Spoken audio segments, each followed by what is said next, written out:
Hello, everybody. Thanks so much for joining me again today. We are going to go through another SAT practice test, the no calculator section this time.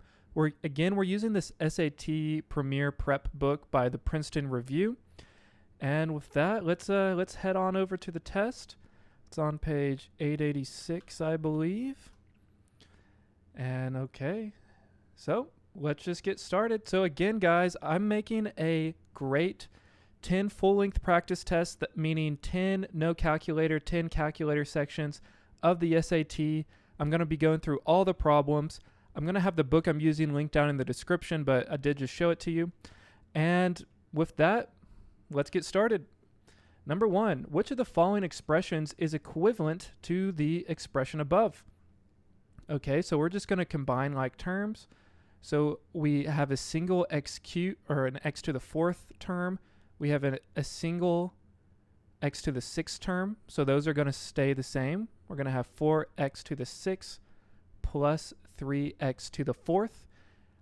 We can combine our x cubed terms. 2x cubed plus negative 5x cubed. That's going to be a negative 3x cubed. And then we can combine our number terms. Negative 7 plus 9 is positive 2. And so that is answer choice A. Number 2, the lines graphed in the xy plane above represent a system of equations. What is the solution xy to the system? Okay, so we're looking for the solution. If we are solving a system of equations, our solution is our point of intersection. So our point of intersection in this graph has what coordinate? Well, it's over 2, up 3. 2, 3. So our solution is 2, 3, answer choice C. Number 3, Rosa has already eaten 10 pretzels from a bag originally containing pea pretzels. Okay, originally pea pretzels, and she's already eaten 10. If Rosa is able to eat each remaining pretzel in 18 seconds, which of the following represents the amount of additional time in seconds needed for Rosa to eat all the pretzels in the bag? Okay, so originally we had pea pretzels in the bag. Rosa's already eaten 10, so we're going to subtract 10, and it takes 18 seconds to eat each pretzel. So the equation to represent the amount of additional time needed is 18 times p minus 10. That is answer choice D. Number 4. Okay, we have our equation up here at the page break. 0 equals 7y minus 5x plus 9. The question is, what are the y-intercept and the slope of the line defined by the equation above? Okay, so I'm gonna rewrite this equation in y equals mx plus b form, our slope-intercept form. And so to do this, I'm going to move our 7y over. So we have negative 7y equals negative 5x plus 9. And now I'm going to divide both sides of the equation by negative 7. And remember that negative 7 divides into every single term. And so once we simplify, we have y equals positive 5/7x minus 9/7. And so that means our slope is what's in front of our x, that's the 5/7, and our y-intercept is the negative 9/7. So our answer is choice C. The slope is 5/7, y-intercept is negative 9/7. Okay, number 5. If 5 plus n equals 9 minus 1/3 of n, what is the value of n? Okay, so we want to solve for n here. So I'm just going to rewrite our equation. 5 plus n equals 9 minus 1/3 of n. And now I'm going to add 1/3 of n to both sides. And so I have 5 plus 4/3 of n. So n by itself is just one n. So I'm thinking this of 3/3 n. 3/3 of n plus 1/3 of n is 4/3 of n. And this equals 9 as our n's canceled out. And then I can subtract 5 from both sides to have 4/3 of n equals 4. And then I can multiply both sides by 3/4. I'm multiplying by the reciprocal of my coefficient. And with that, these will cancel out, leaving me just with n. And the 4's cancel, leaving me just with 3. So n equals 3. Number 5 is choice A. Excellent. Number 6, line P, not shown, is perpendicular to line Q, which is shown above and passes through the point 0, 4. Which of the following equations could represent line P? Okay, so we're told that line P is perpendicular to line Q. So what does that mean? Perpendicular means that our line comes in at a right angle. Our line P comes in at a line that at a right angle. And we're also told that the y-intercept is 4. So if I draw this a bit more accurately, we have some y-intercept, well, not some, at 4, and our line comes in at a right angle. So our equation for our line in slope-intercept form, y equals mx plus b form, is going to be y equals some slope x plus 4, as 4 is our y-intercept. So now we just need to figure out our slope. Well, we're told that our slope is perpendicular to line Q. So perpendicular slope is the negative reciprocal of our existing slope. So what's our existing slope? Well, we look at line Q, we look for 2 points, and then we find our change in y over our change in x, or in other words, our rise over our run. We can see that our existing slope is positive, and so we went from -4, we went up 4 units, and then over 2 units. Or I'm sorry, not over 2 units. Be careful, look carefully. It's over 3 units. We're between the 2 and 4. So we went rise 4 over 3 units. So our existing slope is 4/3. So our perpendicular slope is again the negative reciprocal. That's going to be -3/4 for our negative reciprocal.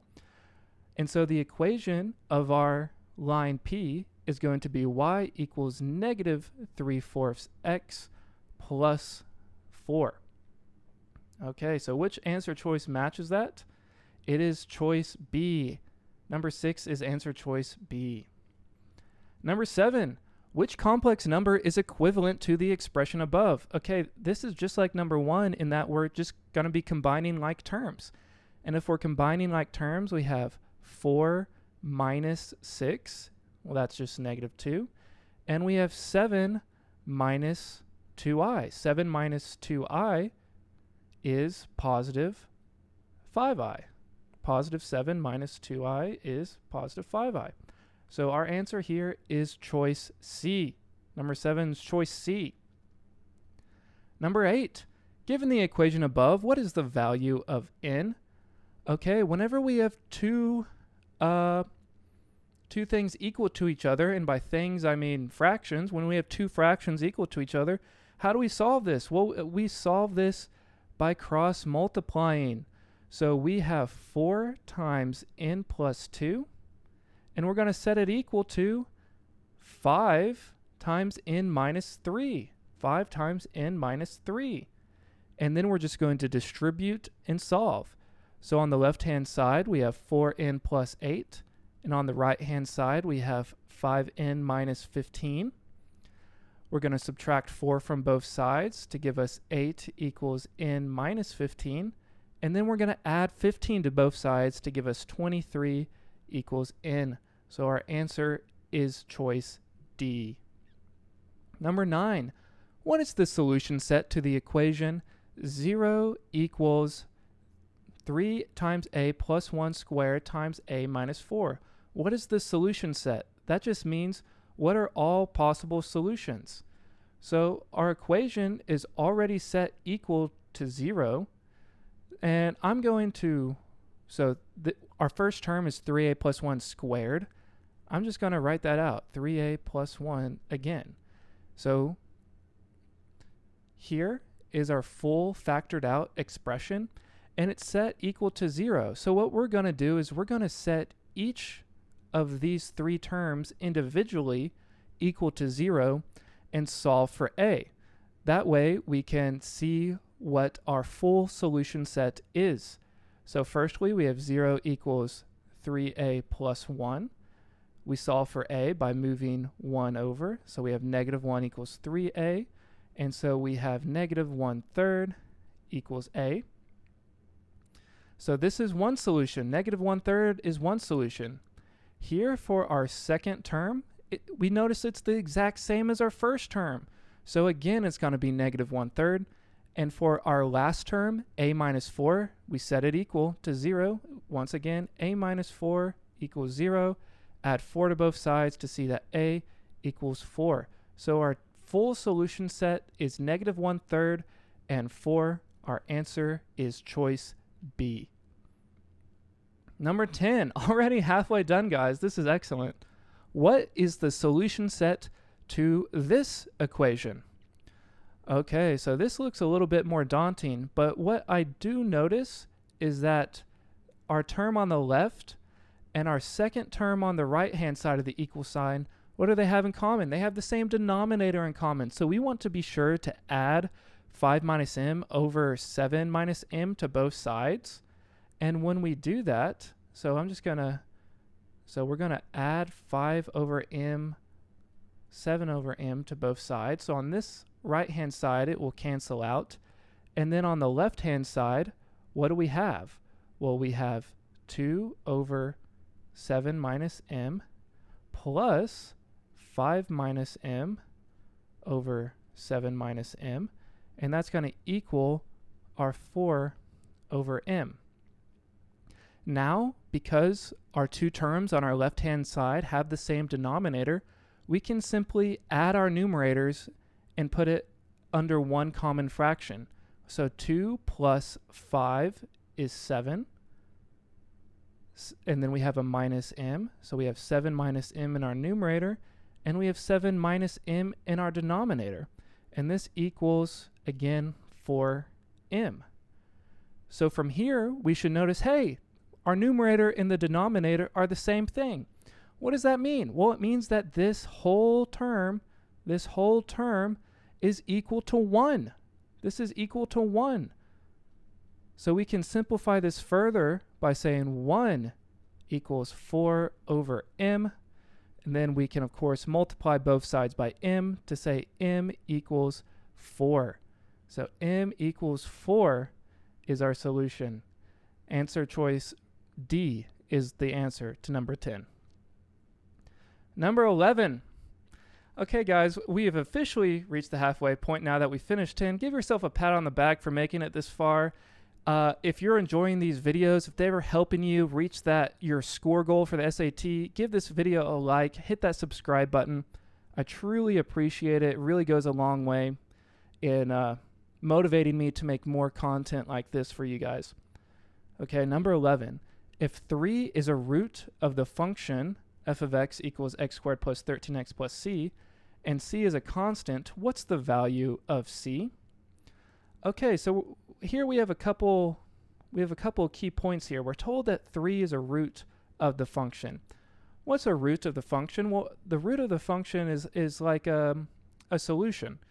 And so we know that if we factored our given equation, if we factored this, it would be in some form that looks like this. And we're told that 3 is a root, so one of these terms must be x minus 3. Since this is an x squared term, we know that this is an x, and so all we need to figure out is what goes here. Well, what would go here? Well, we know our middle term is 13x, and our c is just some value. So we need to think, okay, what number adds to negative 3 to give us positive 13? And that's, of course, positive 16. And so if we FOILed this out to fully see it, we would have x times x is x squared. X times positive 16 is plus 16x. Minus 3 times x is minus 3x.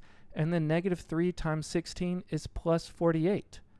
Our middle terms collapse into that positive 13 we were looking for. And we can see, or I said positive 48, negative 3 times 16 is negative 48. Hope you guys saw that error. Negative 48. And so the C is asking for, the C in question is this negative 48. So our answer for number 11 is choice A. Excellent, excellent, excellent, excellent. Number 12. The expression above is equivalent to which of the following expressions for all b greater than 0? Okay, let's erase this just so it's more clear. Okay, the expression above is equivalent to which of the following? So we have 7 over 12b cubed minus 3 over 4b cubed. And what do you have to do to combine fractions? We can see all of our answer choices is in a single fraction. So what do we have to do? Well, we of course have to find a common denominator. And we'll put, so for this equation, I'm going to make our denominator match 12b cubed. And how can we do that? Well, we can do that by multiplying by 3 over 3. Again, we are allowed to do this because 3 over 3 is just 1. So we are not changing the value of 3 over 4b cubed. We're just changing its appearance. So now, after we do that, we have 7 over 12b cubed minus 3 times 3 is 9 over 4 times 3 is 12 over 12b cubed. Again, we chose 3 over 3 so that our denominators can match up. Okay, so now we have this new expression, and what's it going to equal? Well, since our denominators are the same, we can now combine our fractions. 7 minus 9 is negative 2 over 12b cubed. And negative 2 and 12 simplify to give us what? Well, it gives us negative 1 over 6b cubed. So this is our answer here, negative 1 over 6b cubed. And so our answer is option A for this number 12. Okay. Number 13. So we're given another system of equations, and it says if the system has two solutions, what is the product of the x coordinates of the two solutions? So again, just in that previous problem, I told you a solution to a system is whenever the two functions intersect. And where do the two functions intersect? They intersect whenever they equal one another. So we're going to set x squared plus 3 equal to 15x minus 33. And then we're going to solve for x.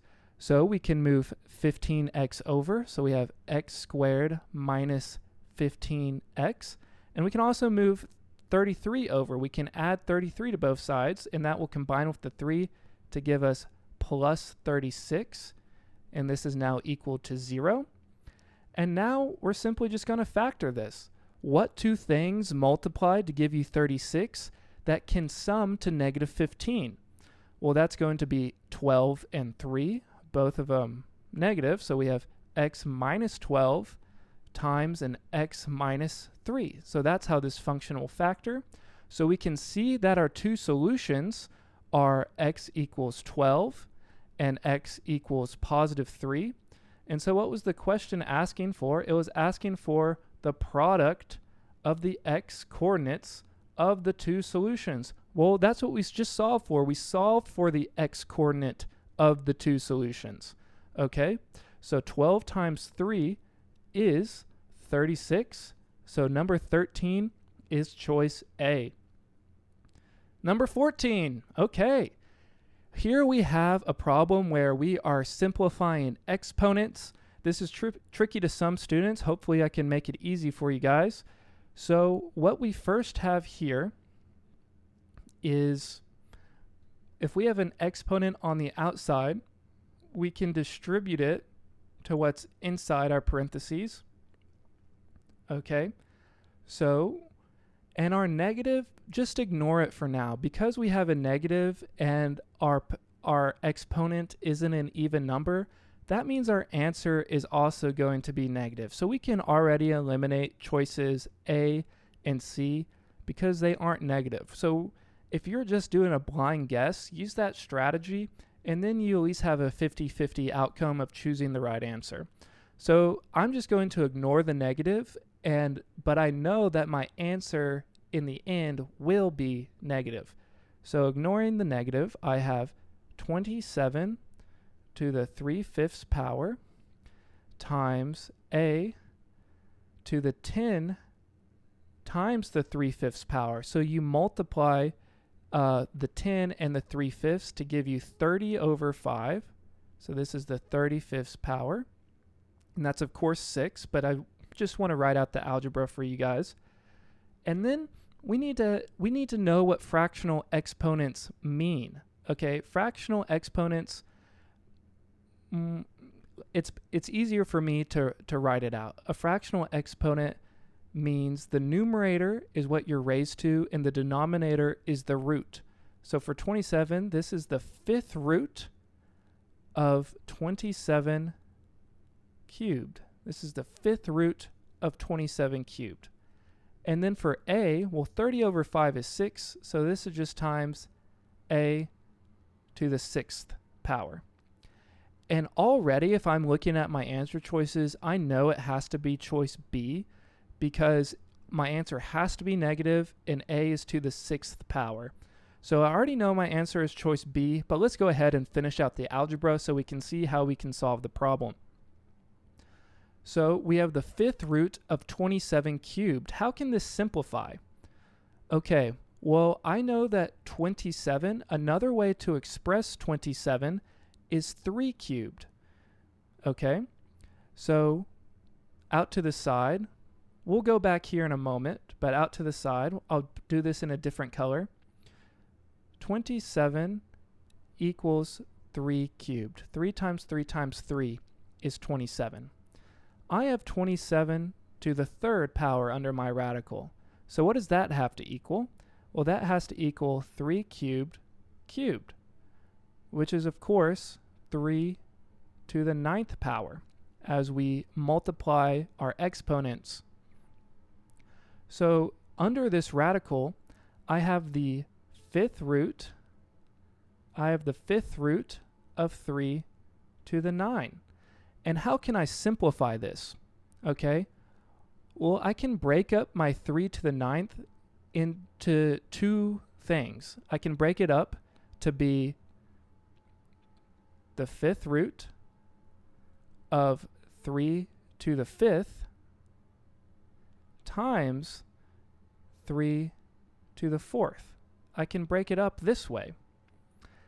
And with this, I can pull out my 3 to the 5th term. And the only thing left under the radical, under the 5th root, is 3 to the 4th. Now I'm looking at my answer choices and I don't have a 3 to the 4th. I have an 81. But what is 3 to the 4th? 3 to the 4th is 3 times 3 times 3 times 3. 3 times 3 times 3 times 3. That's, of course, 9 times 9, which is 81. So our answer is B. Our answer is B. We can see that our negative is stayed. We can see that A is to the 6th power. And we can see that whenever we finally simplify root 27 cubed, we can break it down to be 3 times the 5th root of 81, because again, 81 is 3 to the 4th power. Okay, number 15. So this one was kind of tricky. Hopefully you could have gotten to the answer without even doing all the algebra, just from doing what you know. And sometimes that's enough. So don't be afraid to just go at the answer, especially if you're in time trouble. Number 15. Okay, the amount of carbon-15 in a given sample decays exponentially with time. If the function C of m equals 100 times 1/2 raised to the 24m, models the amount of carbon-15 remaining in the sample after m minutes, which of the following must be true? Okay, so this is our function, and what does it model? It models the amount of carbon remaining after m minutes. So we can see that our m, if we made it 1, let's say, then it's actually times a 24. So that means that for every 1 minute, it's going to half 24 times. So which of our answer choices says that? Choice A, the amount of carbon in the sample halves every minute. No, it doesn't say that because this 24 is written. Choice B, the amount of carbon in the sample halves every 24 minutes. No, that's not what it says. It says choice C, the amount of carbon in the sample halves 24 times every minute. And again, if problems like this are troublesome to you, focus in on the language. It halves 24 times. This is 24 times the number of minutes. Okay, so our answer for number 15 is choice C. Moving on to the free response or the open-ended questions. Number 16, if 0 equals this big term, what is the value of n? So how can we go ahead and solve this? Well, just like in a previous problem, we know that if we have two fractions equal one another, then we can just cross multiply and solve. However, that's not exactly what we have here. We have these two fractions equal to 0. So what can we do? Well, we can move this second fraction to the other side. We can add 6 over n plus 1 to both sides, and then we would have 6 over n plus 1 is equal to 2 over, is equal to what? Is equal to 2 over n minus 2. And now we have two fractions set equal to each other, so we can just cross multiply and solve. We have 6 times n minus 2, and we're going to set it equal to 2 times n plus 1. Now we can distribute to get 6n minus 12 equals 2n plus 2. And then we can subtract 2n from both sides to have 4n. And we're going to add 12 to both sides to equals 14. And now we can divide both sides by 4, divide by 4, divide by 4 to get that n equals 14 over 4, which of course simplifies to 7 halves. So our final answer is 7 over 2, 7 halves. Okay, I'm going to erase this work for our following problem because it uses this triangle. Okay, let's erase this. So the answer for 16 was 7 halves. And going on to number 17, and the figure above, triangle XYZ, is a right triangle with XZ equaling 3. If the tangent of M equals the square root of 3, what is XY? So we're looking for XY, and we're told that this length, XZ, is 3, and it's told in the problem. So what is tangent? Well, hopefully you can remember SOHCAHTOA. I've done it in a previous video. Again, I'm doing 10 of these practice tests, both calculator and non-calculator sections. That's going to be 20 videos total. So you're going to have no excuse of not reaching your score goal. You can make an 800 for sure if you go through all 20 of these videos. And please, please do. That would be amazing. If you are on your journey through all 20 of these videos, give me a comment down below. Truly appreciate it. So here we have a bit of a trig function. We have tangent. We need to remember when we're doing with trig, we're doing SOHCAHTOA. SOHCAHTOA is a little mnemonic that you can remember. So sine is opposite over hypotenuse, cosine is adjacent over hypotenuse, and tangent is opposite over adjacent. So if our tangent of M equals the square root of 3, that means our opposite side to M, YZ, we'll just call it X. We'll call YZ X. So that means our opposite over our adjacent is equal to the square root of 3. So this way we can solve for our side length, we can solve for our X, So we can see that x equals 3 times root 3. And so our question is asking for our hypotenuse. It's asking for what is xy. So now that we know that x is 3 root 3, well, what is xy? And there's two ways to do it. Of course, you can just use Pythagorean's theorem. You can do 3 squared plus 3 root 3 squared equals c squared. And you can solve. And if you solved this, you'd get that you'd get 36 equals c squared, and you'd get that 6 is equal to c. So that is, of course, one valid way to solve this. Also, if you are looking to get that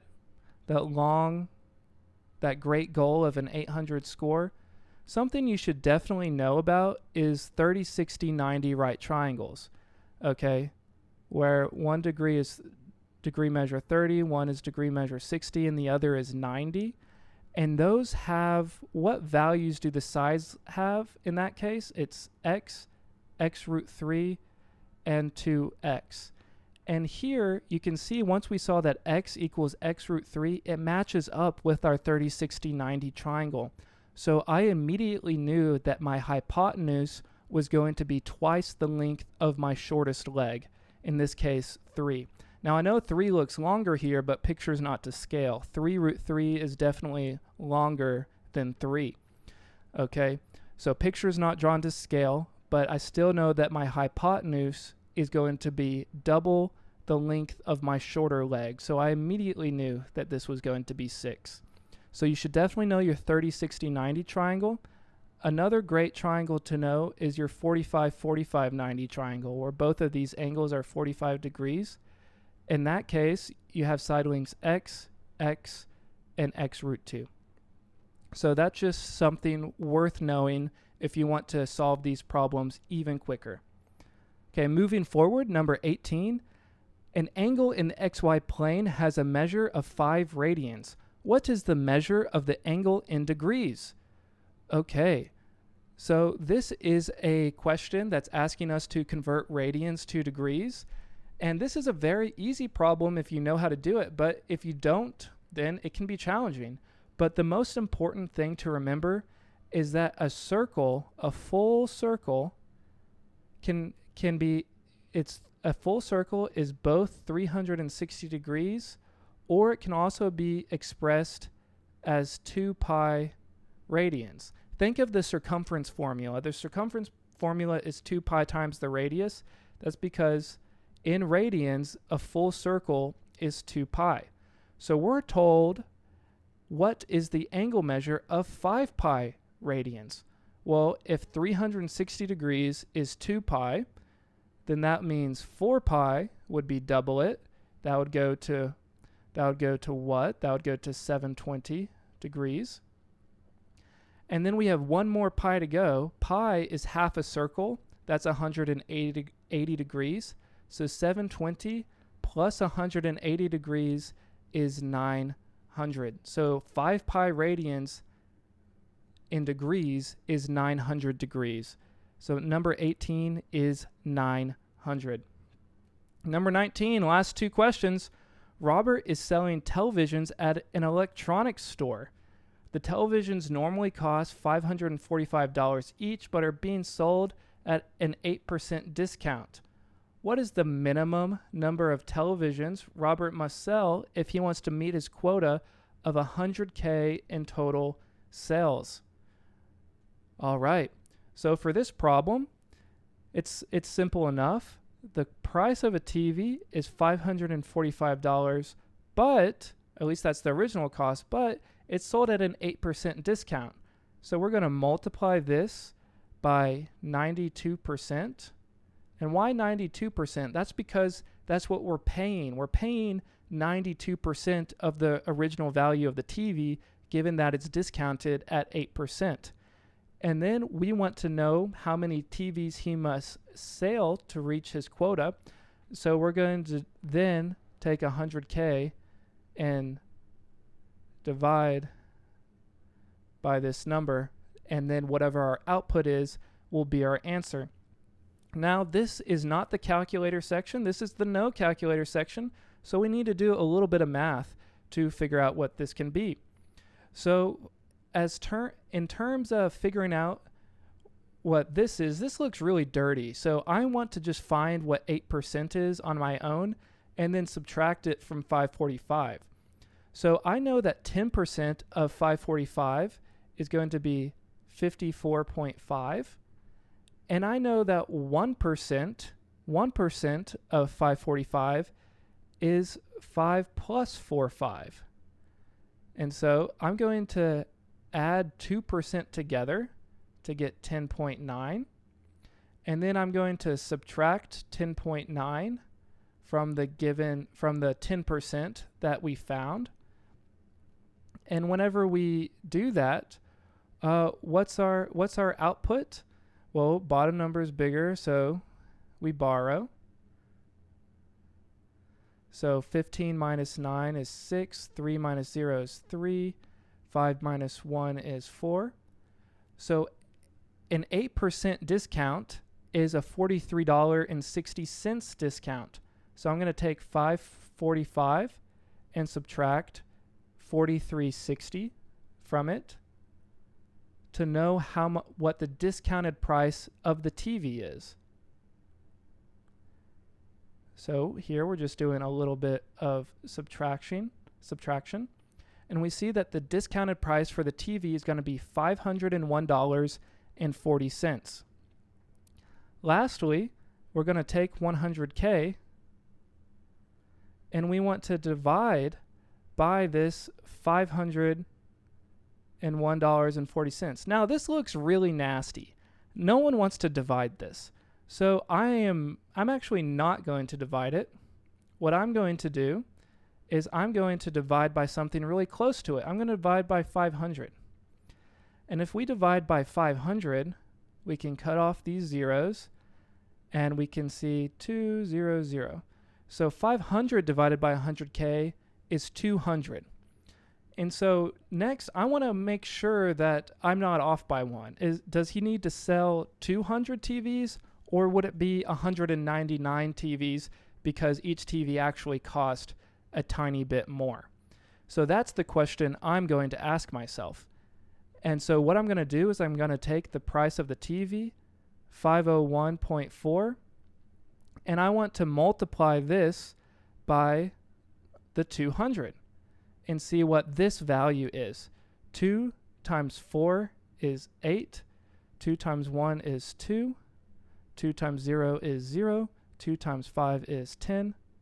And then we, of course, have 2 zeros for the 200, and we have 1 decimal place. Okay, so 501.4 times 200 is $100,280. We can see that this extra bit, this $280, is less than the cost of a TV. Therefore, he must sell a total of 200 TVs in order to reach his goal of $100,000 in sale. So our answer for this question, number 19, is 200 TVs. Okay, I'm going to erase this math to then do the last problem. That problem was a little bit long-winded. That was the most math we've had to do for a problem. So let me know down in the comments below if you got that one on your own. I hope you guys are pausing the video and trying to work these out and not just watching me. If you are just watching me, it's still doing great for you. But do your best to pause and try to solve on your own. Again, I have the exact textbook I'm using in the description. Or you could also just pause the video and try the problems before I work through them. But lastly, number 20, the linear function y equals g of x is graphed in the xy plane. If g of minus 3 equals 4, and if g of 2 equals 19, what is the slope of line g? Well, slope is just rise over run. And so here, what's our coordinate? We have g of negative 3 equals 4. That means our x value is negative 3 and our output y is 4. And for this coordinate, we have 2, 19. So here we have two coordinates and we're asked for our slope. Slope is again simply rise over run. It's the change in y over change in x. Oops. Change in y over change in x. And so the change in y, we're going from 19 to 4. That's a change of, minus 15. And we're going from 2 to minus 3. That's a change of minus 5. So our minus signs cancel out, and this simplifies to positive 3. So our slope and our last answer to number 20 is positive 3. And there you go, guys. There is another practice test. I hope you find these videos helpful. Let me know down in the comments below which problem was the hardest for you guys. And until next time, bye-bye for now.